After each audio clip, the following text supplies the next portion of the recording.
Welcome to Just the Worst Movie Review Podcast. This is episode number 17, to be perfectly precise. I'm your host, as usual, Billy Donnelly, whose work you can find at JoeBlow.com. This is Infamous, and of course, right here at Just the Worst Podcast. And as the title of the show says all the time, well, we review movies every single week, bring in a new critic, a new member of the media to sort of offer up their perspective, get a fresh point of view on the new releases hitting the theaters this coming weekend. And this week, there is one film on the docket that is Dirty Grandpa, which stars Robert De Niro and Zac Efron. And joining me to discuss this particular film on this week, you can find his work at Fox 29 in Philadelphia, also on ScreenRant, so that's ScreenRant.com. Steven Silver. So, Steven, thank you very much, man, for taking the time this week. Thanks so much for having me on. I appreciate it. I know. You're like, I totally wish we were talking about something else. Yeah. Other than Dirty Grandpa. Not to be confused with Bad Grandpa, the Jackass I kept calling film. it Bad Grandpa. Yeah, I had to check it like 4 times Right. because in my notes that I took when I was watching it, I had written down Bad Grandpa. And then I was like, Right.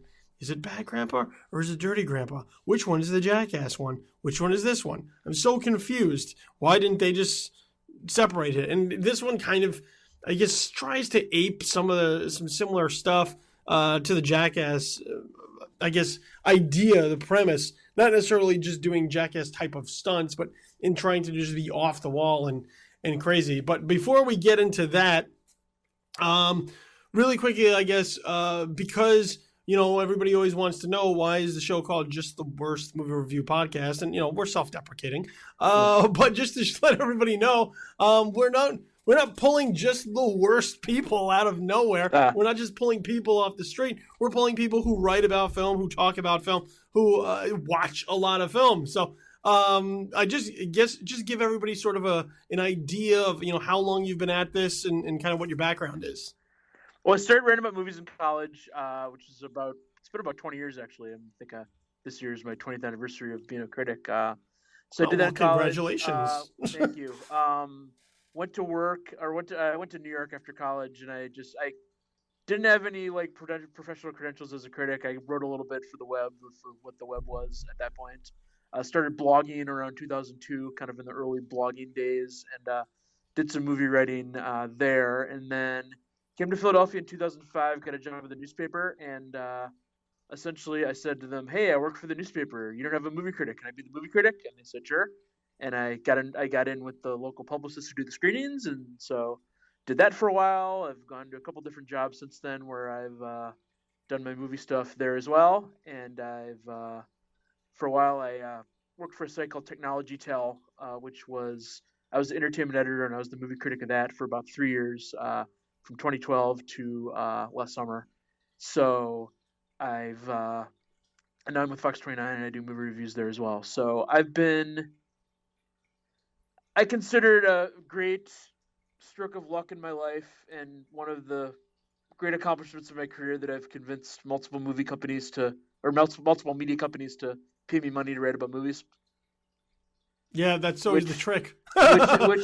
which is I hear critics complain a lot about, this movie didn't get screened, or they didn't send me a disc for this, or the sound wasn't good enough for that movie. And I like to think, what, we're movie critics. We're so lucky to have this job, and so many people don't have this job, and so many people have jobs that are boring, and they actually have real things to complain about. And I don't know what the future is of film writing, online or off, but I know that I'm very blessed to have a chance to have done it for all this time, and hopefully I'll be able to do it for a while longer. So normally I would agree with you, and then a week like this happens, and Dirty Grandpa is on the docket. Yes. And I'm right there. People always come up and they say, "Oh, how cool your job is! You just watch movies all the time. It must be amazing." And in many ways, it is amazing. It is absolutely amazing to be able to see so many of the films that are presented to us, to be privy to so much that's out there that a lot of people don't have the chance to be regularly exposed to. But for every one fantastic, truly amazing film that we do get to witness and say, man, this is why we really do it. This is our passion. This is what we love. Four Dirty Grandpas come up. And Yes.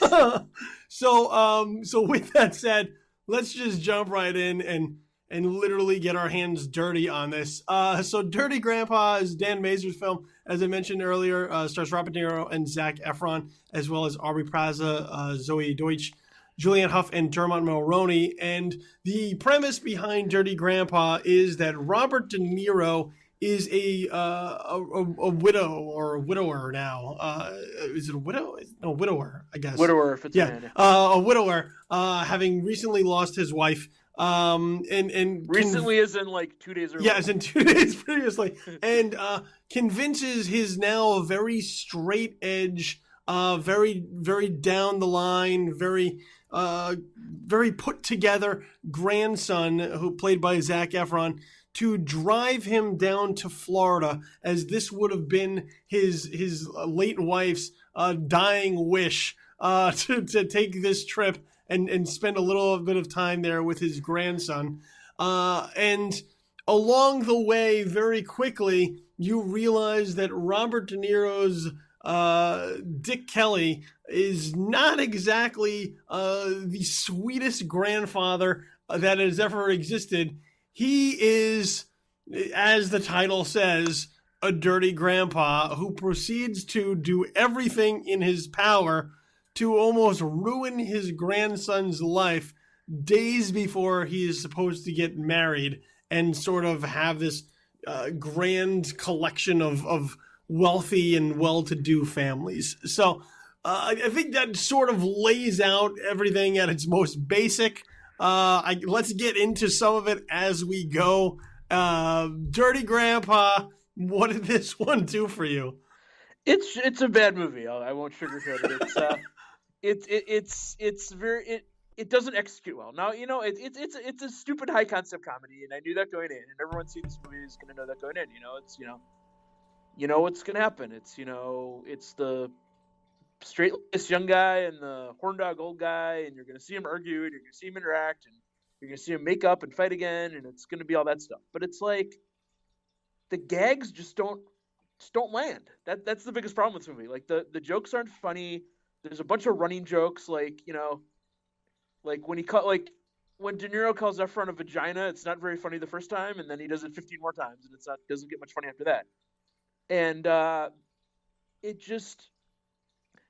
it relies a lot on stereotypes, but like not only does it not do anything interesting with them, but it gets them wrong. Like the Julianne Hough character, who's just an awful character. She's like the screeching heartbeat bridezilla fiance of Zac Efron. Yeah, she's just this shrill, sort of controlling fiance. But like she seems like this, wasp ice queen, but they make her Jewish. For the only reason to make her Jewish is this throwaway joke involving a rabbi, which isn't even funny and not worth it to have that in the movie. And it's just, and there's the black gay guy, and I guess it's supposed to be funny that he's black and he's gay, and I don't know. Like, and, I mean, it doesn't it just throws these things out there and doesn't do anything with them. And there's the thing where like they're lying to the girls about their identity, but like the movie doesn't commit to that bit enough, so we kind of forget that it's happening.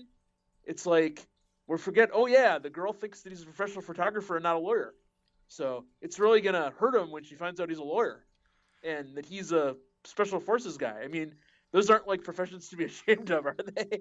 Yeah, I mean, Zac Efron's character is a lawyer, and he's like a corporate lawyer, so he's very proud of like, well, I deal with SEC investigations and with LLC agreements, and every time you see you and he brings these up as if they're these awesome things, and and they're meant to be like, oh look at the corporate guy, like they're meant to play up the fact that he's so just straight laced and there's nothing really interesting about him, and he's no different than like if he was just walking around saying like I sell insurance, and here on the road, like they're meant to be going to spring break, so you have that's where Robert De Niro wants to go. He wants to go to Daytona to spring break, so you have sort of this And Zac Efron's not an old guy, so but and he's still very young looking. But to have someone in sort of that environment, like that's what they're trying to play off of, and this idea that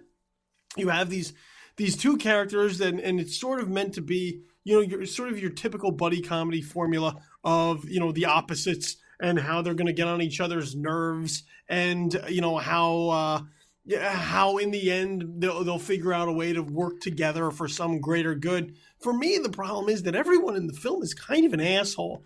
That's true, yes. And not in a funny way, because the thing about me is I like my comedies to be funny, and when they're not, it just becomes really excruciating to watch. And everyone here is really excruciating to watch, starting with Robert De Niro.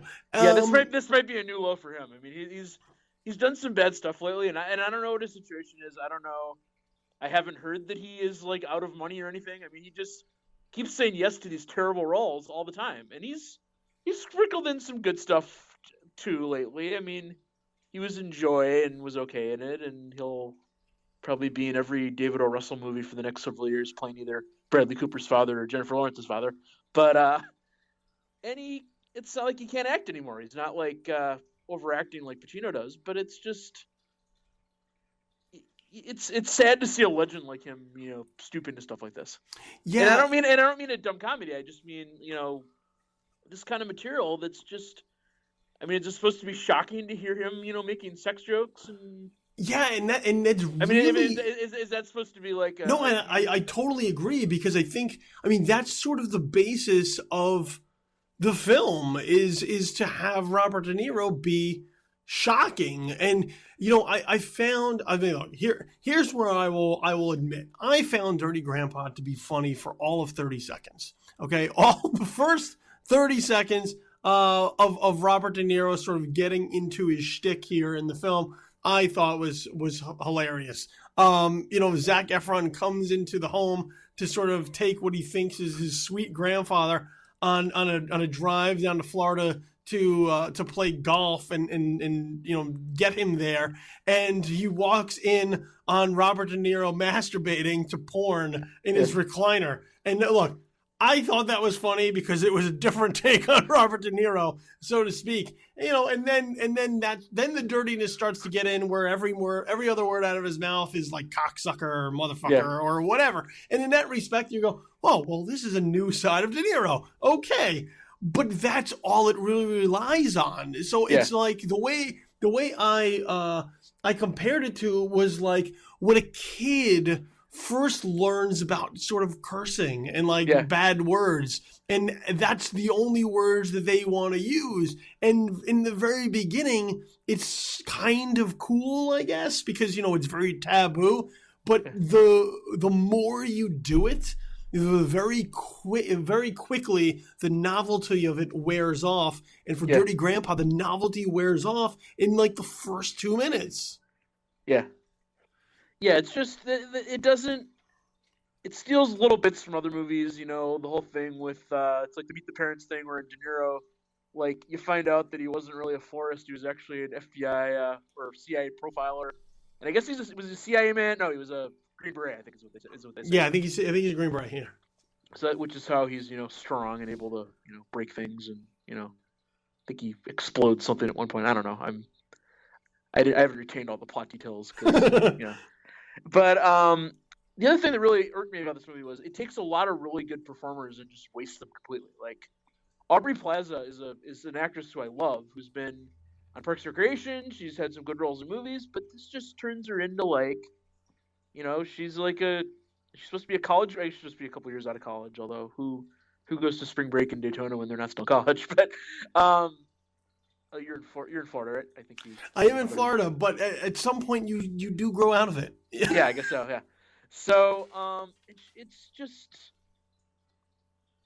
I guess they imply she has some sort of grandpa fetish, but I mean, so she's 30 and De Niro's, I guess, in his late 70s. I don't know how old he is, but it's like, I don't know. Are we supposed to root for him to get laid with her, or are we supposed to think it's gross? I don't know. Is it just funny that the two of them are together? I don't really know, but like, it's kind of a waste of her. It's a waste of Adam Pally, who's a very funny performer who's been excellent in a lot of things, but in this, he's playing a terrible character. And then Jason Mantzoukas, who I love on the league. He gave one of the funniest like manic performances of anybody I've ever seen. But this is just kind of a knockoff of that. Like it just kind of goes further in a way that isn't funny, and you're actually sick of him after a point, which with him I'm not usually. And then Danny Glover is in the movie for like 1 minute. You did. Danny Glover's in the movie for a minute. Never in anything anymore. I don't even remember the last time he was in a movie. And he shows up and then he's gone. Yeah, and then he's gone. He doesn't even get to do anything. And the Aubrey Plaza thread is as you mentioned, is this very strange thing because she's like this oversexed sort of co-ed who wants this older guy. And look, I have no problem with it. There's an interesting way to play that as far as this young woman sort of owning her sexuality and just going to do whatever she wants. And I think there's something interesting in there. But the way they do it as far as playing it for laughs sort of makes it feel kind of gross. And I don't know that, and look, maybe that's what they're intending to do because they're like, that'll be funny if it's gross, but it's not. And it's not even uncomfortable. It's just, I'm not really sure what to do with this, especially because of the fact that she seems like she's held together. She's not, crazy. She seems to be fairly intelligent, at least as far as knowing what it is that she wants. And yet, to have Robert De Niro sort of playing up this idea that he was a university professor, which somehow like checks him off a box, this checklist that she has made for herself, when clearly we know that he's not. It sort of is, I think, insulting in many ways to that character, and it never really gives off the impression until much later in the film that she's kind of wise to it, or that she's playing along with it.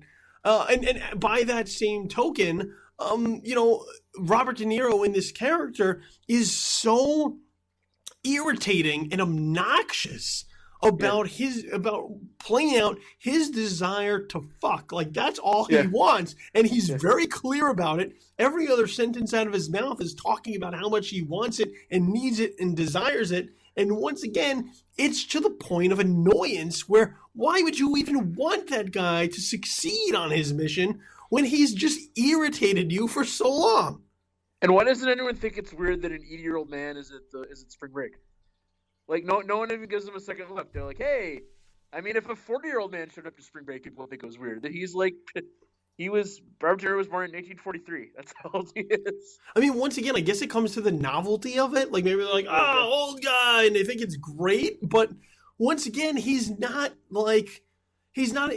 never puts himself out there in any way where he's like the cool grandpa, and I think that would be the difference. I think that would be a way to possibly make this, the dynamic between him and Efron work is if he's like the cool grandpa, like he may be dirty, but he's cool. He's like that uncle that like shows you the R-rated movie when like everybody's like, you're not supposed, like they're too young. Like, he breaks the rules, but they're within reason.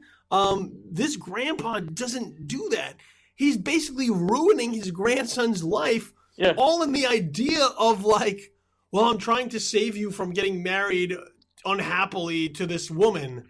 And it doesn't make any sense. It's kind of a roundabout way. Yeah, I'm going to drive with you to Florida and go to spring break, and I'm going to get laid, and you're going to do whatever you're doing, and that's going to make you not good. It makes zero sense. That's this whole plan. And then, like, there's just little set pieces that are terrible. Like, when he's in jail, that's not funny. And the whole thing at the end with where the girlfriend finds out what happened during the karaoke thing, and, like, he can't tell her himself because he's standing in. I guess it's supposed to be like The Graduate because he's standing in the back, but like he has to tell one person, and then Adam Pally has to tell this other person, and that scene just went on and on and on, and it wasn't funny in the slightest.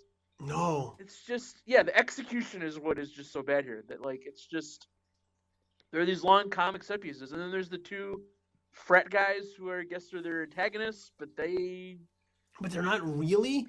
Yeah. I mean, the weird part is that like the grandfather would in any other movie, the grandfather would almost be the antagonist. Yeah. And yet somehow, through his asshole behavior, it's supposed to be sweet.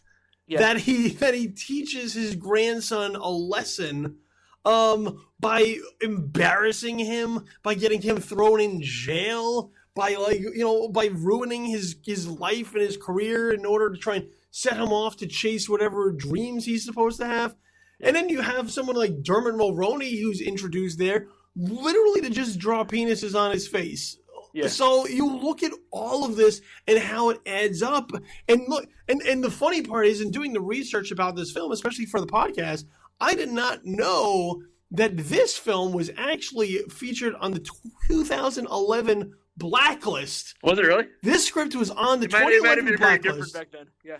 Which is typically the list that comes out annually for the best unproduced scripts. And from there, then studios usually go, oh, and they take notice and everybody starts fighting over them in order to sort of make it happen. I cannot, and look, sometimes, very often at times, actually, films that were on the blacklist turn out to be not very good films. They may have been interesting on paper, but when they are actually made, you cannot believe that they were on the blacklist. And this is one of those movies. Right. Well, I remember like each year the blacklist comes out and I read the article about it, and it's like, wow, there's 4 or 5 things on there that sound incredibly awesome, and I don't know if they'll ever be made. But then I'll hear, more often than not, when I hear that a movie that actually did come out was on the blacklist, it's a movie that ended up not being very good. So Yeah. I don't know if there's a correlation or not, but I just know that that's I guess that's just how making movies works. And let me say this: I know that a lot of critics probably go through this, where every January rolls around, December, you've been catching up on the Oscar stuff. You've been trying to make your top 10 list. You've been watching screeners if you have screeners. You've been, cramming these movies that are usually either really smart or trying to be, Oscar bait and failing. But January rolls around and there's not really any of that anymore. It's either dumb high concept comedies or throwaway crime films or horror stuff. And sometimes you can look forward to going to a screening the second week of January, and it's a dumb high concept comedy that has no aspirations for Oscars, and it's kind of a change of pace. And I think that was my viewpoint coming into this, but coming out of it, I didn't feel so positive anymore. I mean, January it's a dumping ground. January is just a dumping ground, and it's quite sad because these studios make so many movies that to just take a movie and just drop it in a month because you know that it's not very good is it's as a film lover, you look at that and it is sad, and we come into these films and we hope that they're good. We don't want to go into a film and hope that it's bad. Even something like Dirty Grandpa, I go in and I go, I hope it at least makes me laugh a few times. If I have to sit down here for 102 minutes, I hope that during that time I'll get a few laughs. Maybe it'll entertain me. It doesn't have to be for everybody, but if I get a few chuckles out of it, so be it. But when you watch a film like this and you go, I don't even know how this got made. Like, who read this and was like, this is fucking funny. We should make this. I don't know how that happens. And I don't know how. And look, I can't say I don't know how these people sign on to this film, because many times they either just want to get paid or they just want to work. There's only a handful of people in the industry, much to the dismay and debunking of how people think that the industry works, that really just get to say, that project, I'm going to make it. Sometimes people are just presented with projects and they go, this is the best that we have? All right, give me the best of the best. I'll take it. And what meets my quote. But when you have, and look, Zac Efron, I like it. He's been in some good stuff, especially as far as comedy. I think the Neighbors films are really good. Neighbors, he was actually really good in that. And I remember being kind of skeptical of him based on most of the things I'd seen him in prior to that. But he seemed to have he a gets feel to for comedy. sing in this, I guess. He does. He does get to go back to his High School Musical roots. But half the jokes are about how he's completely jacked, and it's one of those movies where it's like, this guy's supposed to be a boring square who just concentrates on his job all the day and is at the whim of his awful fiance, but like, he seems to have time to work out like all the damn time if he looks like that. It's kind of like Mark Wahlberg in Ted, where he's supposed to be a stoner layabout, yet he's completely buffed up and looks like he spends hours a day in the gym. Yeah, and I mean, it's just not funny. Like at the very core of this film, it's just not funny. Like a guy smoking crack on spring break and then ending up half naked on the beach, at one point in time, might have been funny. But we've seen things like that done so many times and in a much better context and in much better films that when you see a lesser version of it happen, you instantly recognize it. You just go, well, that's not nearly as good as all these other things. And it's trying so desperately. I think that's one of the things that really stood out to me was how desperate the film seemed to try and be funny by going to these more outrageous lengths. And just because you're doing something outrageous doesn't mean that it's humorous. Sometimes you just look at it and go, I don't understand why they would do that. And once again, sort of following along, I think the Jackass line, like, you know, Bad Grandpa was a bad grandpa. I didn't really like that film either because I think there has to be some sense of humanity in the character that you could at least recognize. If the character is just an awful person throughout, if I don't want to spend time with him in real life, why would I really want to spend too much time with him in a movie? Let alone several characters who all have that as sort of their moral compass. Right. Well, that's well. First of all, I'm a huge Jackass fan. I've loved Jackass for a long time, but I've always thought that the bit where Johnny Knoxville dresses as an old man is the least funny thing Jackass has ever done. Like all along, I've never found that funny at all. So of course they make a whole movie based on that. But that's kind of been a tradition in a lot of movies where like the protagonist is just a huge asshole, and at the end he gets a redemption, and we're supposed to feel good about it. Like that Bill Murray movie a couple years ago, St. Vincent. Yeah. And a few other movies like that lately. A movie like Gran Torino can do that well because it kind of earns it, but this movie did not earn it. Yeah, there's no earn on the turn. Like it just happened. It's just like, well, just forget about all the awful things he did. This is a grandfather. Look, he figured it out. He had his come to Jesus moment. Everything's okay. But unless you start to show something along the way, and there's never any real glimpses at him along the way other than like, well, you know, because I was, like a Green Beret, because I was in special ops, I had a bad relationship with my son. And, you know, maybe now I'm trying to fix that with my grandson. It's just like a glimmer, but there's not, but like in the breath that they will say that, the very next breath is like Robert De Niro kicking a guy in the groin or something like that. So like instantly, while you're like, oh, okay, I feel something here for a moment. What this strange feeling that occurs with this movie.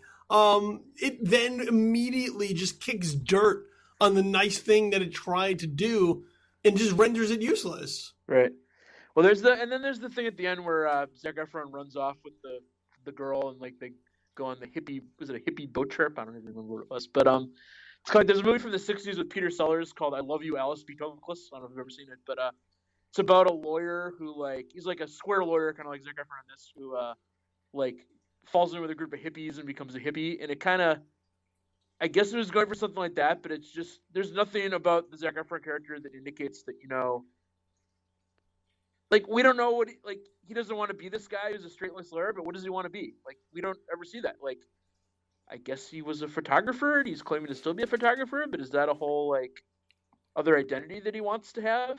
I mean, like, he could do both. And being exposed to his horn dog grandfather, is that what brings it out? It doesn't make any sense. You know? Yeah, I mean, it's really odd because he's like, he has this job, and the idea is that, like, he was pushed and sort of groomed to be this lawyer that wasn't always what he wanted to be. At one point, he wanted to be a photographer, but there's look, maybe he changed his mind. Maybe it was like, photography is interesting, but I don't know if I can do that forever. Maybe I'll just do it as a hobby. Maybe I'll just do it on the side for fun. There's nothing wrong with that. And I always have problems with these films that try to like denigrate these professions or somebody's path in life or the choices that he make as being wrong because of other people's perceptions of what they are. This guy might be perfectly happy. He's driving. What is he? He has an SUV. His wife's got this pink Mini Cooper. But like, he's had an SUV. He's in a pretty nice house. His wife or his wife to be is pretty good looking. He seems like he's doing all right. He doesn't seem like he's miserable. He just seems like, this is the life I have. I'm doing all right. I'm comfortable with that. And everybody else wants to impose their will upon him. Like, well, you should be doing something else. Fuck you, man. That's his life. He picked. And I think the other part is the De Niro thing, and you mentioned it earlier as far as, it just sort of being sad is, look, Robert De Niro can't make movies with Martin Scorsese forever. Right. He can't. He can't. They've made a few. They've been really good, but he can't do it forever.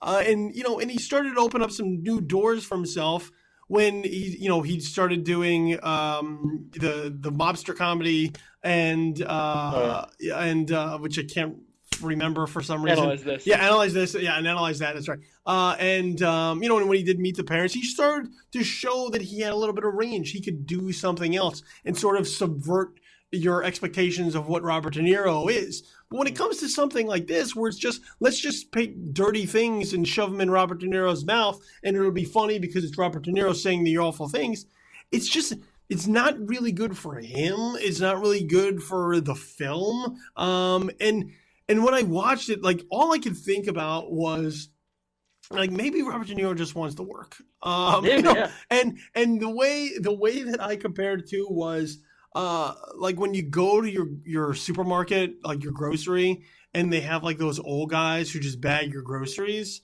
Yeah. And look, they used to do other things. They used to have just sort of a regular job or whatnot. Maybe they're retired now.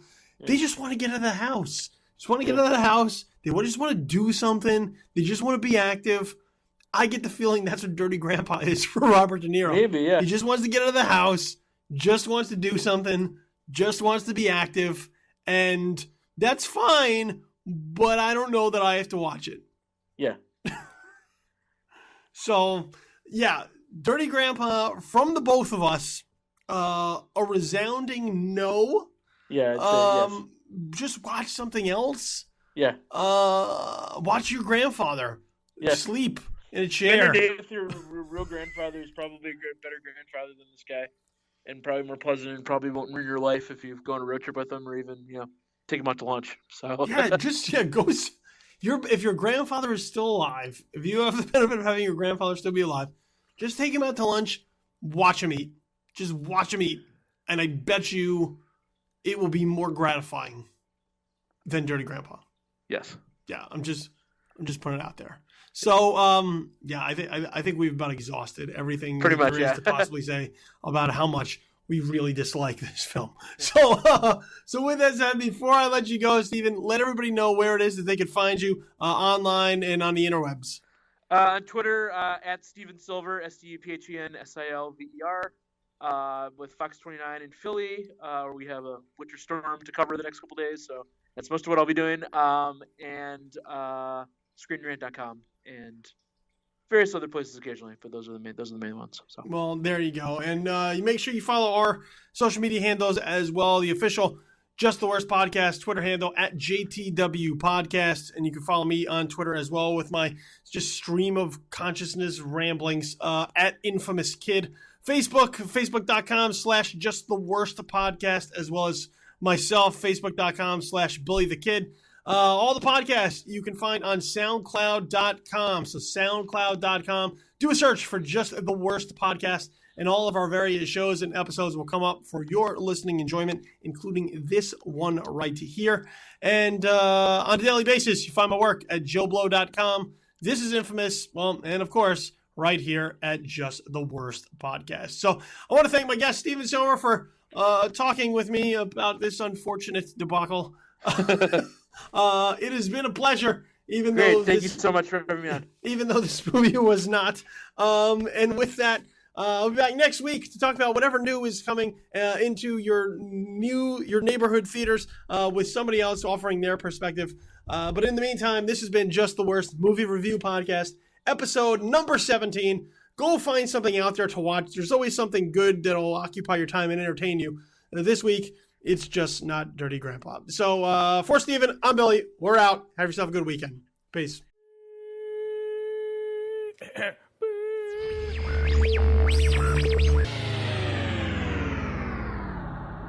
Just the Worst Movie Review Podcast, episode number 17, has been a presentation of Just the Worst Podcast Media.